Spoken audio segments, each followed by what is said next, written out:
روزتون بخیر و ما هم خواستیم از شما همچون یک جوانترین وکیل پارلمان بپرسیم که سال 2015 چگونه سال بود و با چی حادثه های در یاد شما میموند؟ تشکر. در واقع برای هر یک شخص نماینده مردمی بودن این خود یک آرزو و یک دستاوردی هست که خیلی زیاد در خاطر مردم میماند. برای همین یکی از نقطه های مهمی که امروز یعنی امسال برای من رخ داد البته این انتخاب شدن به حیث وکیل خلقی در پارلمان کسبی کشور بود. و دیگر نقطه مهمی که البته در خاطره نچندان طولانی ما رخ داد این یک کتاب برآوردم. کتاب در گرمانیا چاپ شد، خلاص نظامی چاپی است.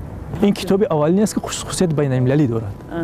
این کتاب اولینی بین المللی من است که وای خصوصیت بین المللی دارد و وای میتواند تمامی یعنی جهان استفاده کند از همون نظریاتی که در اونجا آورده شده است. در اونجا مثلا اطراف سیاست دولتی جوانان بسیار سخن آوردن و او را همبسته کردگیم با ایدئولوژی جمعیتی دولتی که یعنی که چقدر نقشی مهم دارد در ربط به حرکت‌های اکستریمیستی و مقاومت به حرکت‌های اکستریمیستی.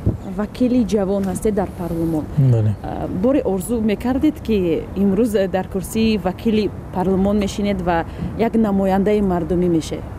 البته من فکر میکنم که این آرزوی هر یک شهروند است و از جمله اگر او شهروند میل فعالیت سیاسی داشته باشد و معرفت والای سیاسی داشته باشد البته آرزو میکند و من نیز از قدر همین گونه شهروندان بودم. من نیز آرزو داشتم که روزی برسد در چنین کرسی ها البته در چنین منصب البته فعالیت داشته باشم و اطراف فعالیت و عموما بهداشت وضع اجتماعی و اقتصادی و فرهنگی جوانان و عموما شهروندان سهم گذاشته باشم، چون که شما میدونید که امروز به واسطه سهم گذار یا اینکه نقش نهایت خوب این دارند محض وکیلان.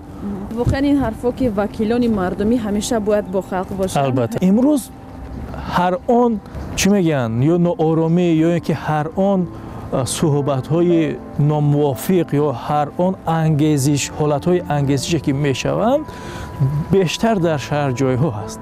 مردم دهات بسیار مردمی صمیمی هست و اون سخنی که دارن از قلب میگویند، بافته نمیگویند.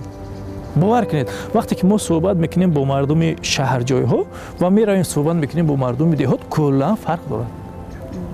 یگان سخن و مراجعتی صنعی ندارند. تشکر زیاد. آرزو میکنیم که خاطره های بهتر و خاطرماندتر سال 2016 زیادتر باشد و برای شما در فعالیتتان همچون وکیل پارلمان برار میخوایم.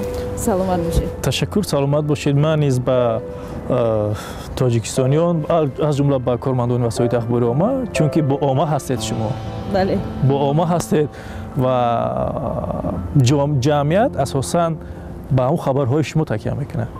و شما نیز بردباری تمنا میکنم و باشد که سال آینده از این سال دیده برای شما پربارتر و موفقتر باشه. سلامت باشه. موفقیت.